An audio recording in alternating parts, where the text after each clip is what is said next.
Lecture de l'épître du bienheureux apôtre Paul aux Philippiens. Mes frères, réjouissez-vous dans le Seigneur en tout temps. Je le répète, réjouissez-vous. Que votre modération soit connue de tous les hommes. Le Seigneur est proche. Ne vous inquiétez de rien, et en toute chose, faites connaître vos désirs à Dieu par la prière et la supplication, accompagnée d'actions de grâce. Et que la paix de Dieu, bien supérieure à toute pensée, garde vos cœurs et vos esprits dans le Christ Jésus, notre Seigneur. Suite du Saint Évangile selon Saint Jean. En ce temps-là, les Juifs envoyèrent de Jérusalem des prêtres et des Lévites vers Jean pour lui demander « Qui es-tu » Et il proclama la vérité et il ne la nia point. Il proclama « Je ne suis pas le Christ ». Et ils lui demandèrent « Quoi donc? Es-tu Élie » Et il dit « Je ne le suis pas. » « Es-tu un prophète » Il répondit « Non. » Ils lui dirent « Donc qui es-tu » afin que nous donnions une réponse à ceux qui nous ont envoyés. « Que dis-tu de toi-même » Il dit « Je suis la voix de celui qui crie dans le désert. Rendez droit le chemin du Seigneur, comme a dit le prophète Isaïe. » Or, ceux qui avaient été envoyés étaient des pharisiens. Ils continuèrent de l'interroger et lui dirent « Pourquoi donc baptises-tu si tu n'es ni le Christ, ni Élie, ni un prophète ?» Jean leur répondit « Moi, je baptise dans l'eau, mais au milieu de vous se trouve quelqu'un que vous ne connaissez pas. C'est lui qui doit venir après moi, qui a été placé au-dessus de moi. Je ne suis pas digne de dénouer le cordon de sa sandale. » Ces choses se passèrent à Béthanie, au-delà du Jourdain, où Jean baptisait. Les annonces de la semaine, aujourd'hui, donc le 3e dimanche de l'Avent, dit de Gaudété, avec mémoire de Sainte Lucie et de l'Octave. Lundi 14, Octave de l'Immaculée, dans l'Octave de l'Immaculée, et mardi, Octave de l'Immaculée. Mercredi 16, Sainte Zèbe, et aussi 4 temps d'hiver. Jeudi de la Férie, vendredi des 4 temps, fête de l'expectation de Notre-Dame. Samedi 19, des 4 temps. Dimanche prochain, 4e dimanche de l'Avent. La messe aux horaires habituels, 9h et 11h, vendredi, samedi. Au nom du Père et du Fils et du Saint-Esprit, ainsi soit-il. Mes bien chers frères, nous célébrons aujourd'hui la joie spirituelle au milieu de l'Avent, comme nous fêtons la joie spirituelle au milieu du Carême. Les taré gaudété, c'est 2 mots synonymes qui veulent dire la même chose, où nous méditons sur la joie de recevoir notre Seigneur Jésus-Christ à Noël ou de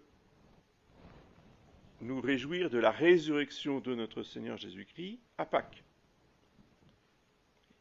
La joie a toujours pour objet le but final du temps de pénitence. Cette joie, évidemment, est indissociablement liée à la prédication et à la personnalité de Saint Jean-Baptiste. Cette prédication peut se résumer en 2 parties. D'une part, l'humilité,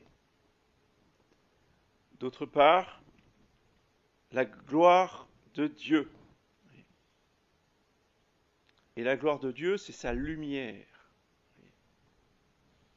Chaque messe, nous célébrons Saint Jean-Baptiste qui vient rendre témoignage à la lumière.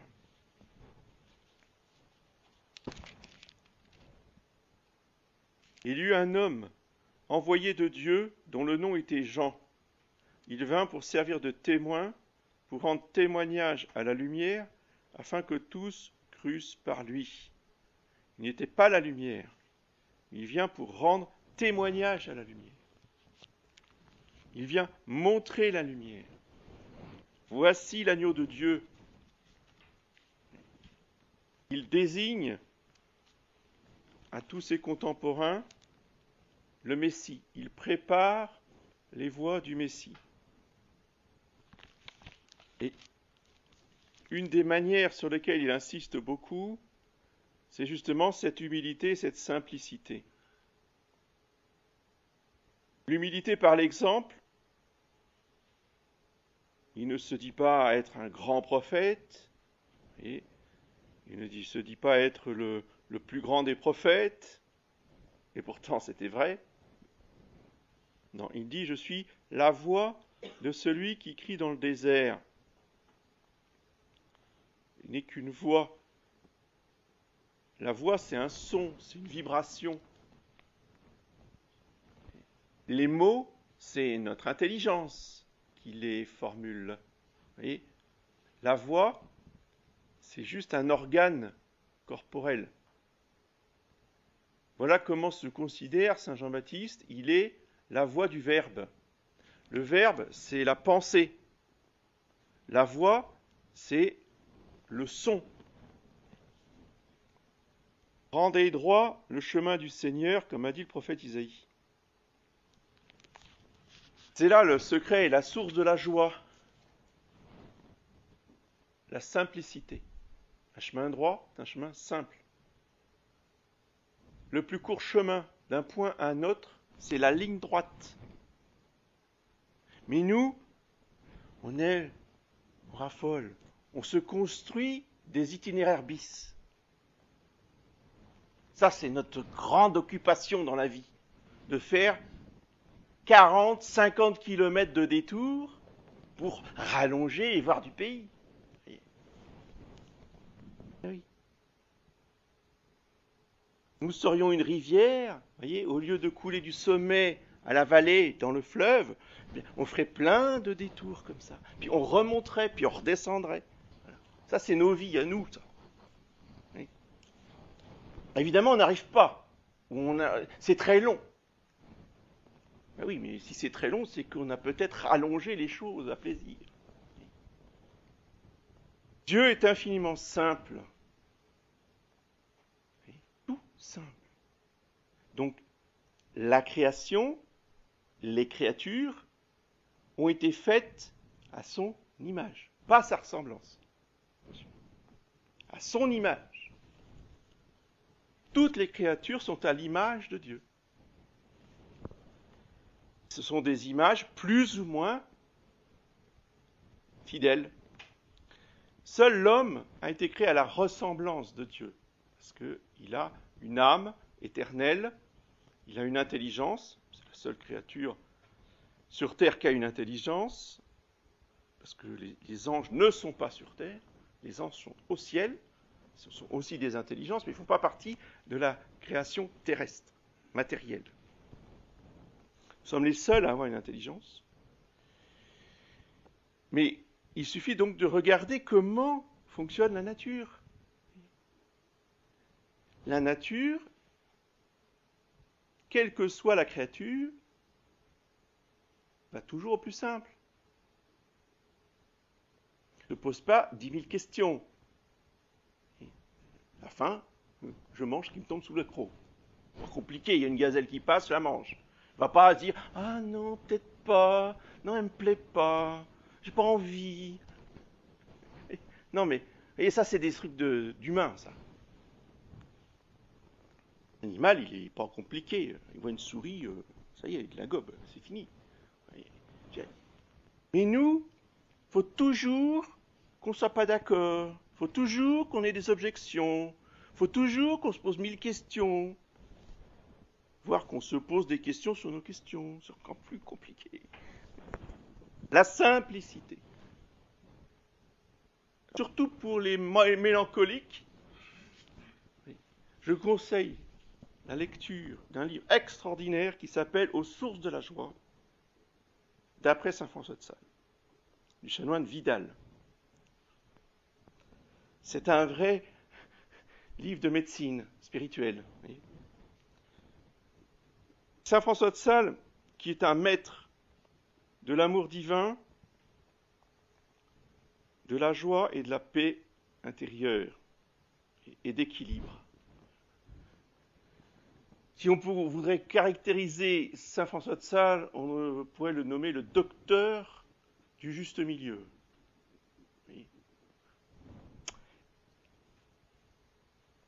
Et il explique très bien comment la simplicité est la vertu fondamentale, voyez, de la joie spirituelle.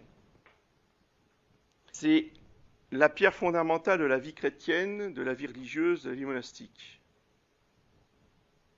Donc cette simplicité qui va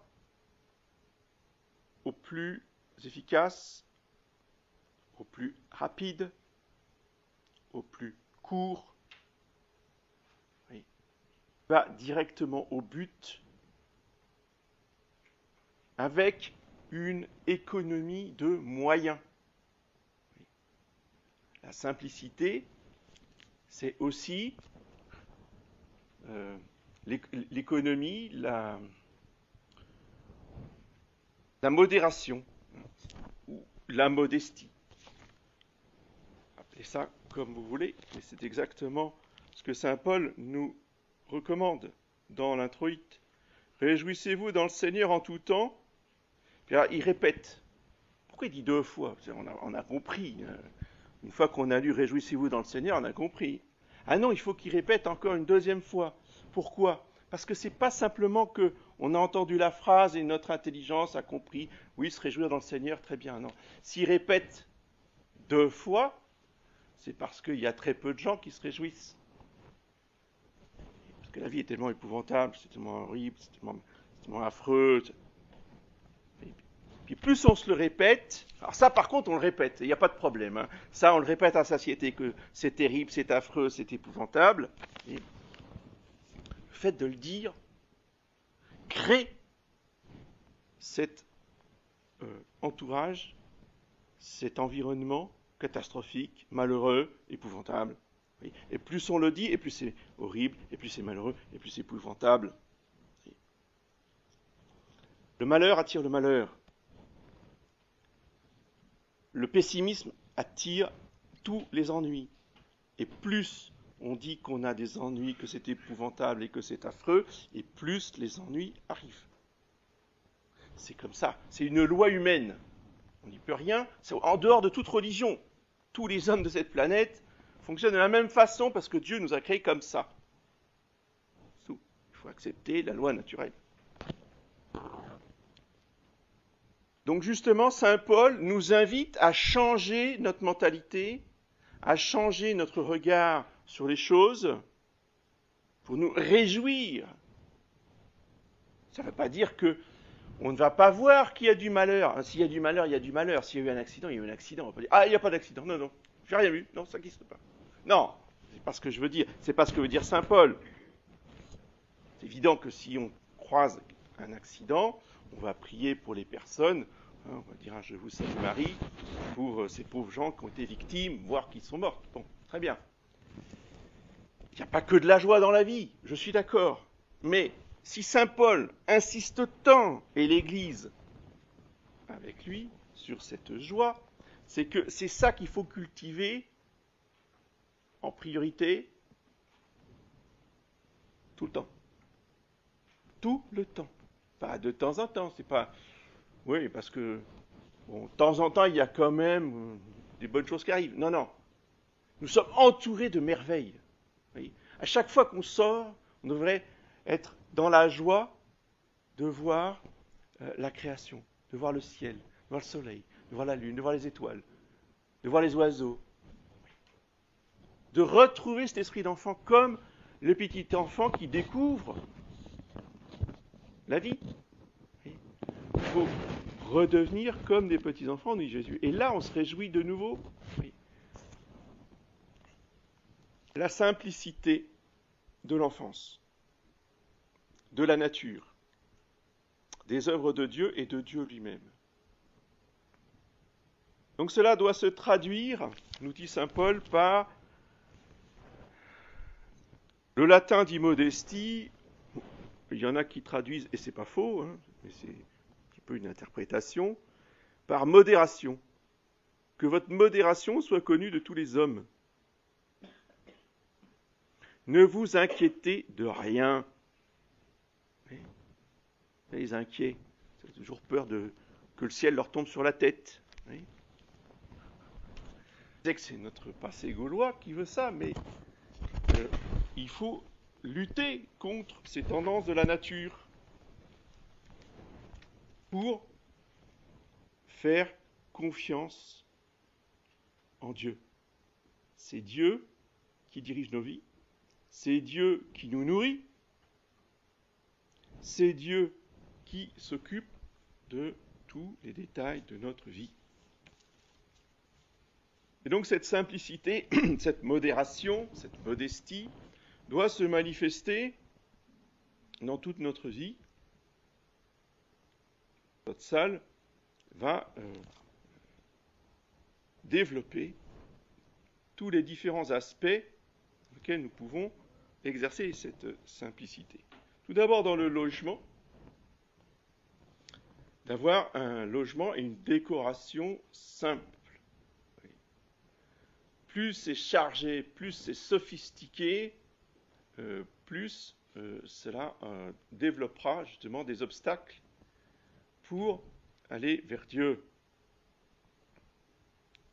Simplicité dans le langage, dire les choses simplement, dire les choses telles qu'elles sont, et parler peu. Plus on parle, plus on s'embrouille, on se mélange, plus c'est difficile de nous comprendre. Évitez absolument les périphrases. Au bout de 5 minutes, qu'est-ce qu'il veut me dire? Qu'est-ce qu'elle veut me dire? J'ai toujours pas compris. Parce qu'il ne veut pas dire les choses. Alors, c'est peut-être des coutumes locales ou sociales, mais ce n'est pas l'esprit de simplicité. La simplicité dans le style de vie, dans le style d'habillement, dans la tenue, etc., etc. Toujours fuir, encore une fois, l'exubérance, la profusion immodérée, justement en tout, que ce soit dans les couleurs, dans les formes, dans les objets, etc. La simplicité va avec la sobriété. Alors la sobriété, tout de suite on pense au boire ou au manger, ce qui n'est pas faux, mais ça va bien au-delà. Quand Saint Pierre nous recommande d'être sobre, soyez vigilants et sobres, car le démon tourne autour de vous comme un lion rugissant, comme on dit accompli tous les soirs. Sobriété, soyez sobres, c'est beaucoup plus que simplement faire attention à manger, surtout pendant l'Avent. C'est la sobriété en tout. C'est la sobriété, c'est-à-dire la modération dans toutes les choses qui nous entourent, dans toutes les choses que l'on fait, que l'on dit, etc. Et aussi la modération, la modestie, la simplicité dans la conduite de la vie. Cette simplicité fait que l'on va être humble. Ça ne peut pas fonctionner avec l'orgueil. L'orgueil est aveugle sur les autres et d'abord sur lui-même. Pour être lucide, il faut être humble. Donc, l'humilité, c'est pas dire on est nul, ou encore plus on est le plus nul de tous, ou la plus nulle de tous. Ça, c'est pas l'humilité. Parce que c'est faux.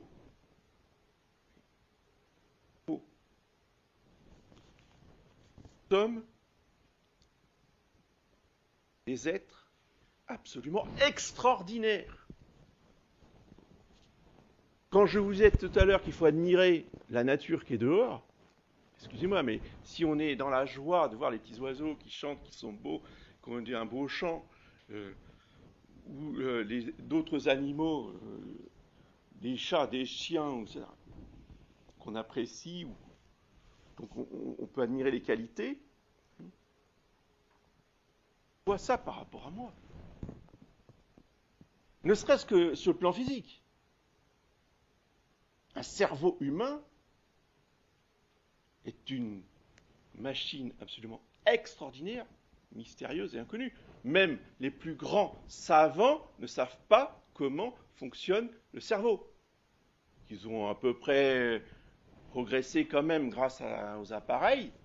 Bon, ils savent un peu quand on a des émotions, etc., où ça se trouve, qu'il y a des zones qui s'allument. Bon, d'accord, vous connaissez tout ça. Mais je veux dire, ils le disent eux-mêmes. C'est très peu de choses par rapport à la complexité, à la richesse du cerveau humain. Et pourquoi est-ce qu'on a ce corps absolument merveilleux, extraordinaire? Eh bien, c'est pour que nous puissions le mettre au service de notre âme, qui est encore plus extraordinaire, et qui est la créature sur terre, qui est la plus merveilleuse. L'orgueil que de dire ça, c'est juste reconnaître ce que Dieu a fait. Le saint curé d'Ars dit dans ses sermons que si on voyait l'âme humaine de nos frères, on pourrait être presque tenté de dire qu'ils sont divins, qu'ils sont tellement l'âme est belle. C'est le saint curé d'Ars qui parle. Et ça, il faut se dire que moi, j'ai une âme comme cela. Et que ça, c'est merveilleux. Que ça ne vient pas de moi. Je n'ai pas à m'enorgueillir de cela. C'est un cadeau de Dieu. C'est Dieu qui m'a fait comme cela. Et ça, on s'en réjouit. Tous les jours. Alors,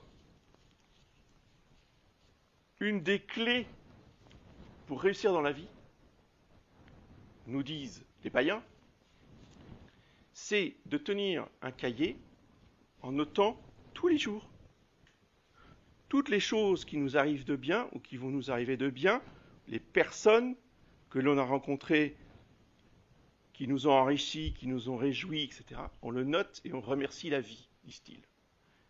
Et on voit que ces gens-là réussissent, vont de succès en succès.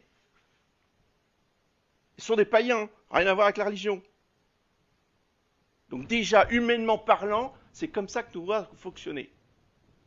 Un catholique, a fortiori, qui lui est comblé de grâce tous les jours, qui sait que s'il respire, c'est parce que Dieu lui donne la vie, que Dieu lui donne la vie par amour, qui nous aime tellement, qui s'occupe de nous 24 heures sur 24 sans jamais nous oublier. Il nous enveloppe de son amour, de sa vie, de sa grâce. Quand nous avons une méditation qui fonctionne particulièrement bien, parce qu'on a reçu des lumières, ou on a ressenti l'immense amour de Dieu pour nous, même si ça dure très peu, en général c'est fugitif, lorsqu'on prie, lorsqu'on médite, lorsqu'on pense à remercier, lorsqu'on note. Aujourd'hui, dans ma méditation, j'ai reçu une magnifique grâce. Non, on oublie. Nous sommes des ingrats. C'est pour ça que ça va mal dans nos vies. Vous comprenez ? Parce qu'à force de pleurnicher tout le temps, de nous plaindre, de râler, d'être complètement aveugle sur tous les biens qui nous entourent, le bon Dieu, il donne plus de grâce. Ou au compte-gouttes. Normal. Donc demandons à Saint Jean-Baptiste, en ce dimanche de la joie, de nous donner un esprit joyeux, un esprit positif qui est toujours à la recherche des belles choses, des belles créations que Dieu a faites et qui sait les apprécier, à commencer par nous-mêmes, à commencer par les sacrements, par la grâce, par la messe. Vous voyez, le fait que nous ayons la messe, par exemple, dans votre cahier aujourd'hui, qu'est-ce qu'on fait? On remercie Dieu d'avoir pu assister à la messe. Ce n'est pas un dû. C'est très bien ce que nous vivons actuellement. Oui. De temps en temps, on vous enferme chez vous, on vous empêche de bouger. Ah ben oui. Comment on ne peut pas aller à la messe? Ben non. Ben non. Ce n'est pas un dû. C'est un cadeau de Jésus-Christ. J'espère que vous l'appréciez, ce cadeau, et que vous dites un immense merci à Jésus de pouvoir assister à la messe aujourd'hui. J'espère que vous remerciez 1000 et 1000 fois Jésus-Christ de pouvoir venir à la messe à Noël. C'était pas gagné d'avance. Dans des pays voisins, ils ne pourront pas aller à la messe à Noël. Nous, on peut. Enfin, nous, on pourra. Notez toutes les grâces que vous recevez chaque jour. Notez ce qui vous paraît normal ou qui n'est pas normal, qui sont des cadeaux. Notez que si vous êtes en santé, ou du moins qu'il n'y a pas de soucis particuliers, pareil, notez-le. Merci mon Dieu d'être en santé aujourd'hui. Je ne sais pas comment je serai demain. Etc., etc. Et c'est comme cela, voyez, qu'on nourrit sa joie. Et il faut faire le tri dans ses pensées. Ça demande beaucoup de volonté. Je suis comme vous, hein. Si je vous dis ça, c'est que j'ai mon propre combat aussi. Il faut éliminer les pensées mauvaises, les pensées de tristesse, les pensées... Il y a des jours, c'est plus dur que d'autres. Mais il faut toujours revenir à cette joie, revenir à cette gratitude, revenir à ces pensées, des belles choses, des bonnes choses qui nous arrivent, que nous sommes, qui nous entourent, et de nous nourrir de ces pensées tous les jours. Pas des pensées de malheur, de tristesse, de tout ce qui ne va pas. Ça, on élimine de sa tête. Bon, après, il y a des problèmes à régler, mais les problèmes à régler, on les règle à certains moments, oui, mais pas tout le temps. En dehors de ces moments où il faut régler les problèmes ou les choses qui ne vont pas, on pense aux choses qui vont bien. Et c'est un vrai combat. Et c'est ça demande beaucoup d'énergie, voyez, pour se maintenir dans ces pensées qui sont belles, joyeuses, enthousiasmantes.